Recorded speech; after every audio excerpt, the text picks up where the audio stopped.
భారత్ మాతా key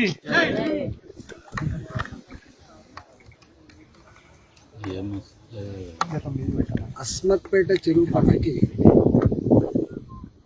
140 మంది 125 మంది ఇక్కడ అల్వాల్ చెరువు దగ్గర దాదాపు 120 మందికి కడుబీదరికంలో ఉన్న 60 గజాలు 70 గజాలలో 40-45 ఏళ్ళుగా ఈ మార్కెట్లలో పనిచేసి మున్సిపాలిటీలో పనిచేసి ఇళ్ళల్లో పనిచేసి కొనుక్కున్న భూమి ఆనాటి నుంచి అంటే 85 అంటే దాదాపు 40 ఏళ్ళ క్రితం 40 ఏళ్ళ క్రితం తెలంగాణ ప్రాంతాల నుంచి వెళ్ళి పొట్ట చేత పట్టుకొని కుటుంబాన్ని పోషించుకోవడానికి వచ్చిన వాళ్ళు వీళ్ళు. ఈ 60 గజాలలో ఈ 40 గజాలలో ఈ 80 గజాలలో పెద్దవాళ్ళు నివసించే ప్రాంతం కాదు ఇది. సామాన్యులు పేదవాళ్ళు నివసించే ప్రాంతం. ఈ మధ్య హైడ్రా వచ్చిన తర్వాత ఎవరు ఏ పార్టీ వాళ్ళు కానీ ఏ నాయకులు కానీ చెర్లు ఉండకూడదని, చెర్లలోకి వచ్చే కాలువలు వాగులు ఉండకూడదని కోరుకుంటోళ్ళు కాదు. చెర్లు ఉండాలని, చెర్లల్లో నీళ్లు మంచిగా ఉండాలని, మంచి భూగర్భ జలాలు ఉండాలని, మంచి ఎకలాజికల్ బ్యాలెన్స్ ఉండాలని కోరుకుంటుంది. కానీ ఇక్కడ ఈ రేవంత్ రెడ్డి గారు ఇవాళే రాష్ట్రం ఏర్పడ్డట్టుగా, ఇవాళే వారే ముఖ్యమంత్రి మొట్టమొదటి అయినట్టుగా వారు చేస్తున్న ప్రకటన చూస్తూ ఉంటే ఇలా బాధ అనిపిస్తూ ఉంది. 1956 1956 నుంచి వెళ్ళి ఇవాటి వరకు అనేక ముఖ్యమంత్రులు వచ్చిపోయారు. ఈ రాష్ట్రంలో 70 సంవత్సరాల కాలం పాటు దాదాపు 17 సంవత్సరాలు తెలుగుదేశం పార్టీ పాలించింది.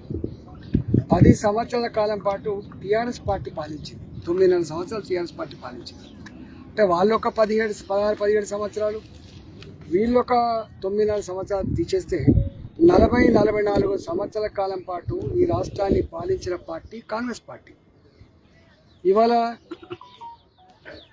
అంతకుముందు ఉన్న ముఖ్యమంత్రులు, అంతకుముందు ఉన్నటువంటి అధికారులు ఇవన్నిటి మీద రిపోర్ట్ తీసుకొచ్చి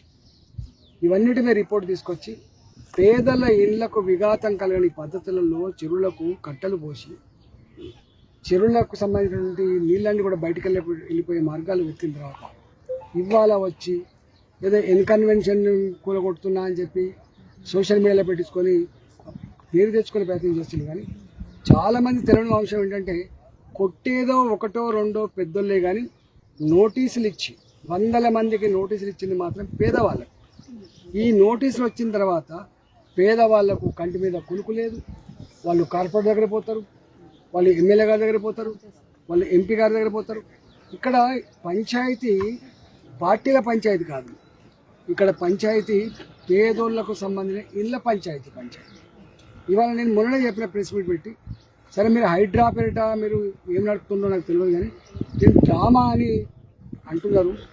గతంలో కూడా వేరే ప్రభుత్వాలు వచ్చినప్పుడు కూడా గిట్నే డ్రామా చేసిండ్రు. మళ్ళీ వాళ్ళు దాని వెనుక ఏం జరిగిందో మాకు తెలుసు. కానీ ఇవాళ మీరు వచ్చి ఈ హైడ్రా పేరిట డ్రామాలు చేసి పేదల గుడిసెలను, పేదల ఇళ్లను కూల్చేసే ప్రయత్నం చేస్తే ఖబర్దార్ అని చెప్పి ఇప్పటికే హెచ్చరిక చేసినాం మేము. ఇవాళ ఇంత జరిగినప్పటికి కూడా స్వయంగా ముఖ్యమంత్రి గారు మాట్లాడతారు, స్వయంగా హైడ్రా చైర్మన్ గారు ఒక ఎండి గారు మాట్లాడతారు, మేము పేదల ఇళ్లకు పోతలేము, పేదల జోలికి పోతలేము, పేదలకు సంబంధించిన ఒక గుడిసె కూడా పీకేస్తలేమని చెప్తారు. కానీ ఈ నోటీసులు ఎవరి కోసం ఇచ్చింది, ఎందుకోసం ఇచ్చింది, దీంట్లో ఉన్న ఆంతర్యం ఏందో చెప్పాలని చెప్పి మనం చేస్తాం. ఇంకొంతమంది చూస్తున్నా ఈ మధ్యకాలంలో వాళ్ళే ధర్మాన్ని మోస్తున్నట్టుగా, వాళ్ళే ధర్మానికి ప్రతీకలైనట్టుగా ఒక ఆయన మా ప్రొఫెసర్ నాగేశ్వరరావు గారు ఉన్నారు. నాగేశ్వరరావు గారు అయితే మొత్తం రేవంత్ రెడ్డి గారు ఇప్పుడే గొప్ప ప్రగతి కాముకుడు, చాలా గొప్ప మేధావి, గొప్ప సంఘ సంస్కర్త, ఆయన మాత్రమే ఈ రాష్ట్రాన్ని రక్షించగలని చెప్పి భుజాల మీద ఇస్తుంటే మాకేం బాధ లేదు. కానీ నాగేశ్వరరావు గారు తెలియంది ఏంటంటే, నీకు తెలిసింది ఒక ఇన్కన్వెన్షనే తప్ప నీకు తెలియంది అస్మత్పేట చెరువులో 125 మంది పేదల కన్నీళ్ళ గురించి నీకు తెలుసా నాగేశ్వరరావు గారు? అల్వాల్ చెరువులో జీతాలు చేసి నౌకర్లు చేసి నెలకు 5,000 10,000 బ్యాంకులకు ఈఎంఐ కట్టుకున్నటువంటి ఇళ్లకు ఉన్న గోస గురించి నీకు తెలుసా నాగేశ్వరరావు గారు? ఇవాళ సూడో మేధావులు, కొంతమంది సోషల్ మీడియాలో ఆ ట్రెండింగ్ కోసం ఆశపడే వాళ్ళు, అప్పటికప్పుడు ఏదో పెద్ద హీరోలు అని చెప్పి పేరు తెచ్చుకునే వాళ్లకు ఈ పేదల గురించి తెలియదు.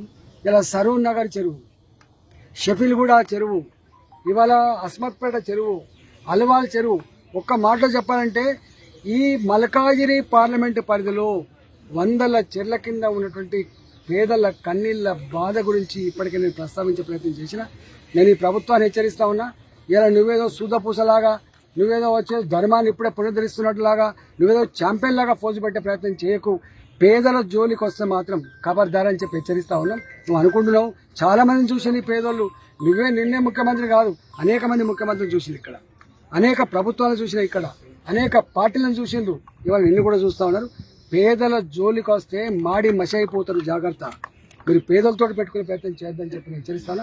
ఇలా ఇవన్నీ కూడా మీ ప్రెస్ వాళ్ళు కూడా చెప్పాల్సింది, మరి ఎందుకు చేస్తలేరో కానీ అంత ఇన్కన్వెన్షన్ గురించి మాట్లాడుతున్నారు, అంత ఏదో కూలగొట్టినటువంటి ఇంకేదో పెద్దల గురించి మాట్లాడుతున్నారు. కానీ ఇన్ని సంవత్సరాలుగా ఉంటున్నటువంటి పేదల గాథల గురించి కానీ, వాళ్ళకు వచ్చిన నోటీసుల గురించి కానీ, ఆ నోటీసు స్వీకరించిన తర్వాత వాళ్ళలో ఉన్నటువంటి ఆందోళన గురించి ఒక్కరు కూడా చెప్పకపోవడం బాధ అనిపిస్తూ ఉంది. నేను ఇవాళ మళ్ళీ ఒకసారి చెప్తున్నా, కొంతమంది రాజకీయ నాయకులు కూడా అదే పని కట్టుకొని షెర్ల చుట్టూ తిరుగుతున్నారు, కట్టల చుట్టూ తిరుగుతున్నారు. నేను అంటున్నా, షెర్ల చుట్టూ, కాలువల చుట్టూ తిరిగేది ప్రభుత్వం తిరుగుతుంది, కానీ పేదల గూళ్ళ చుట్టూ తిరిగే ప్రయత్నం చేయండి, పేదల బాధ అర్థం చేసుకునే ప్రయత్నం చేయండి, పేదలకు అండగా ఉండే ప్రయత్నం చేయండి తప్ప ఇలా ఇట్లాంటి పిచ్చి పని చేస్తే మంచిది కాదని చెప్పి హెచ్చరిస్తా ఉన్నా. భారతీయ జనతా పార్టీ ఇవాళ నరసింహ గారు ఉన్నారు, టీఆర్ఎస్ పార్టీ, నేను భారతీయ జనతా పార్టీ ఎంపీ. ఇక్కడ ఇష్యూ ఇక్కడ పార్టీల ఇష్యూ కాదు. ఆయన 15 సంవత్సరాలు ఇక్కడ ఉంటున్నారు. వారు అడిగిన ఒక ప్రశ్న, కబ్జాల గురించి, మేము చెప్పినాం, కబ్జాల గురించి ఆనాడే కనుక పట్టించుకొని ఉంటే ఇలా ఎన్కన్వెన్షన్ బాధ్యులు ఎవరండి? ఎన్కన్వెన్షన్ పర్మిషన్ వచ్చిన నాడు రోషియా గారి ప్రభుత్వం ఉన్నది, కాంగ్రెస్ పార్టీ ప్రభుత్వం ఉన్నది. ఇలా ఆనాడు కలెక్టర్ లేడు అక్కడ, ఆనాడు జిహెచ్ఎంసీ లేదు అక్కడ, ఆనాడు కట్టుకుంటున్నప్పుడు నీ ప్లానింగ్ డిపార్ట్మెంట్ ఏం చేస్తున్నట్టు, ఆనాడు నీ ముఖ్యమంత్రి ఏం చేసినట్టు, ఇవాళ కూలగొడితే ఆహా ఓ అంటున్నారు. ఆనాడు ఇచ్చింది నీ పార్టీ కదా, ఆనాడు ఇచ్చింది నీ ముఖ్యమంత్రి కదా.